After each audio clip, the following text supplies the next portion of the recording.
ଏବେ ଜଣେ पेशेंट आसते पिला जिते ये माने जाजपुर रोड रे तांकर देह खराब हो नथला किंतु से माने जिते प्लांट रो जो अच्छी कॉलोनी सेठी की पळेले तापर से कहउजन तापर ठारू तार ठंडा बिल्कुल छाडुनी सब बेले ठंडा लागि रहउची कोन कारण हे पारे कारण आपण समस्त जानती plant means dust fine dust तो से जो फाइन डस्ट बॉडी भीतर एलर्जिक तैयारी करूची एलर्जिक रिएक्शन करूची एवं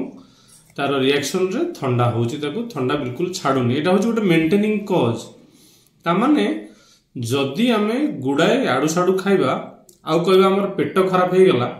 ताले कोन मेंटेनिंग कॉज होची खाइबा आमे जदि खाइबा ठीक कर देबा पेट ऑटोमेटिक ठीक हे जिवो एटा सेमती आमे डस्ट को एक्सपोजर हे कि 24 घंटा रहिले